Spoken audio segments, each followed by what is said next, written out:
Hello, third graders.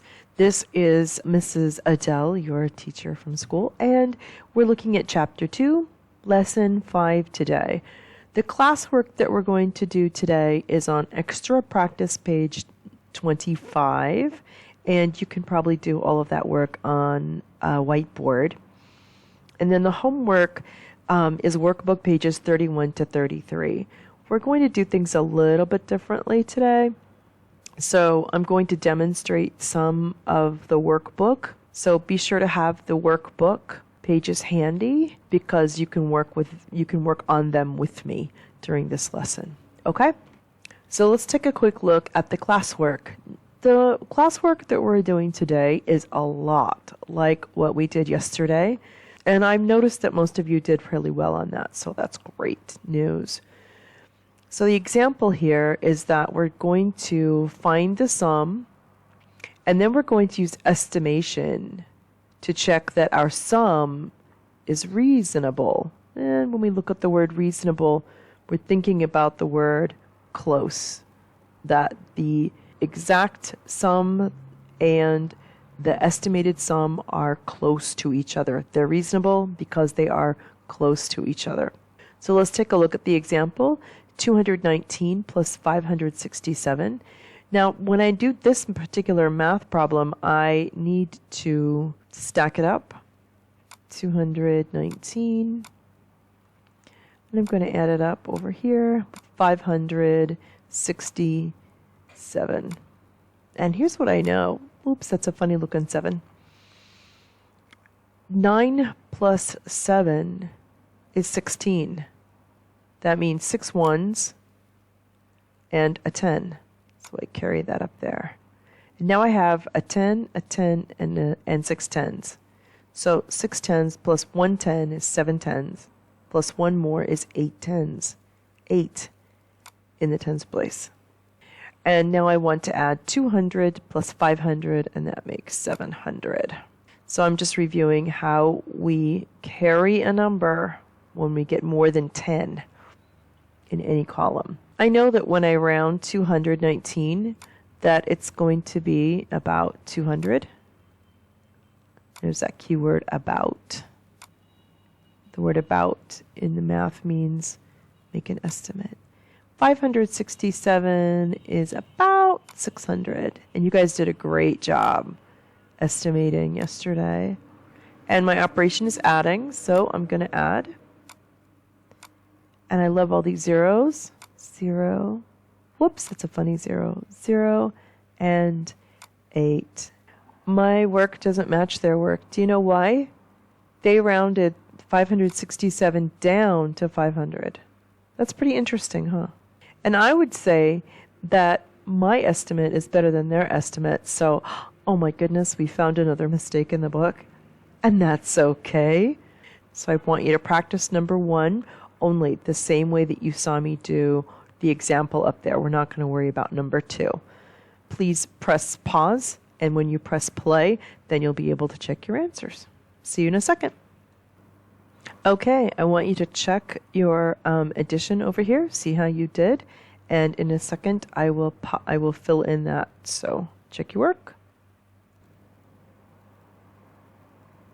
All right, let's go on to the next practice. This is the page from the workbook, and I want to talk to you a little bit about the leading digit. I'm looking at the whole number, and I'm deciding which digit is in the biggest place value. The leading digit. Think about people walking in a line, and you have a leader, and the leader is first. So when I look here at number 1, I can see that the leading digit is the 4. So the leading digit is a 4. And I want you to guess which one of these is the leading digit in number 3. And I hope you said 1. And what's the leading digit in number 5? Number 5. I hope you said 7, because you would be right about that. I want you to figure out the leading digits for number 2, 4, and 6. You can write that on a whiteboard. Press pause, and when you're ready, press play. Okay, here's your answers. How did you do? Let's take a look at the next part here.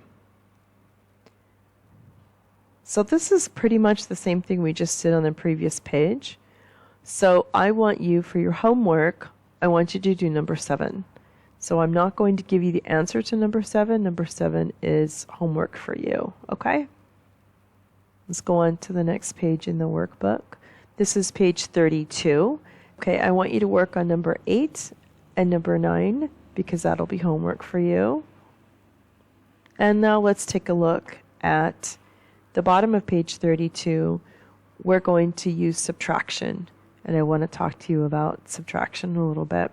So I see here that I have the number 349. That's a funny 3. And I'm going to subtract 126.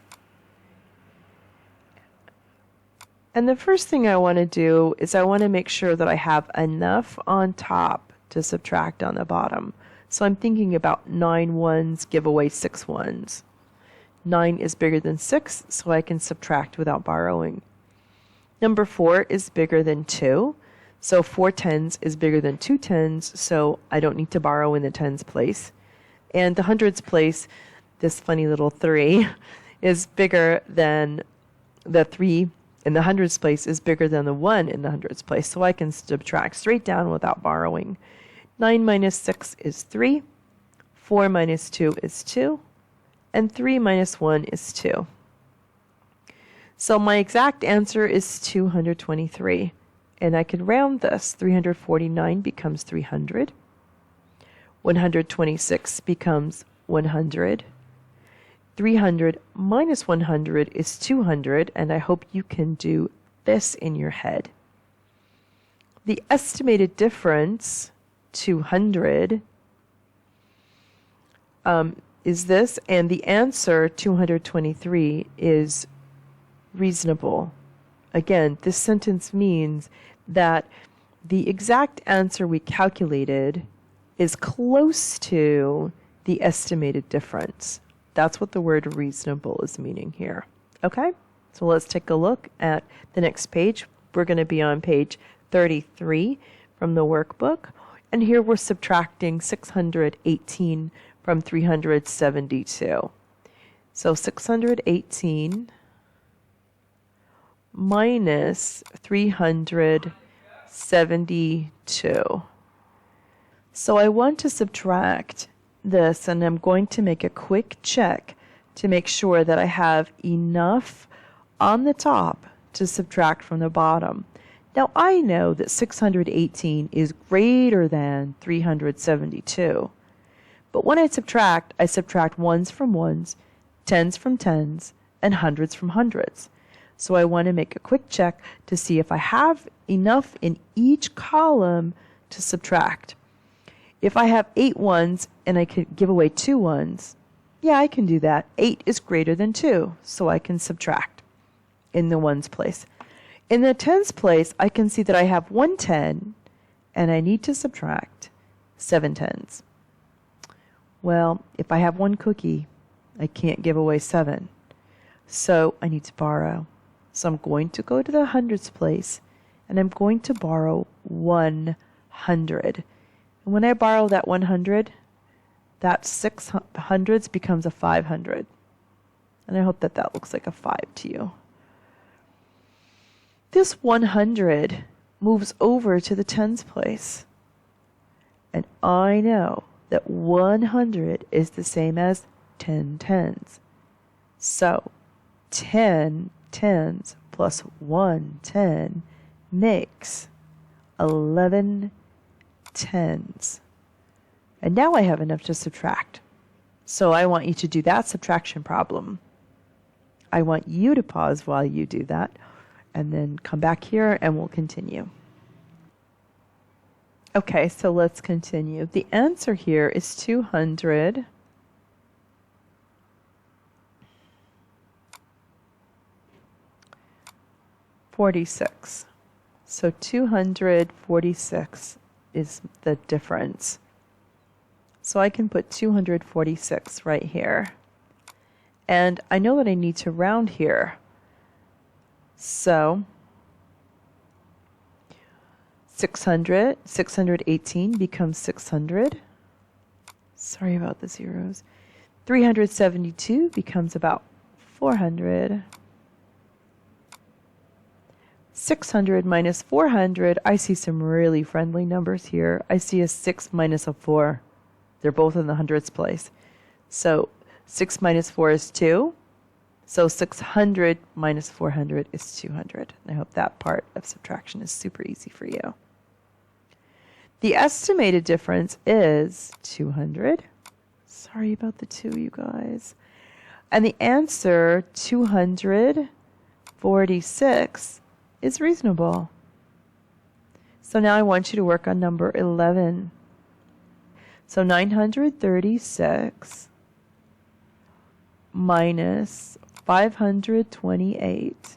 Let's do a quick check and see if I need to borrow. Now, again, I know that 936 is greater than 528. But when I look in the ones place, 6 is smaller than 8. So I need to borrow in the ones place. The 3 is greater than the 2. So after I borrow, let's see what happens when I borrow. So this 6 ones is going to go to the tens place and borrow a 10. And so 3 tens becomes 2 tens.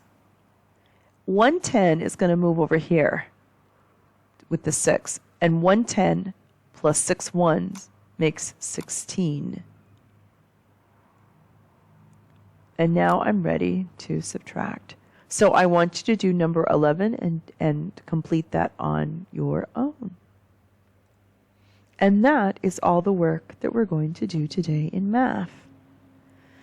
Tomorrow, we're going to work on story problems. So we'll take a quick look at tomorrow's work, but we're not actually going to start it yet.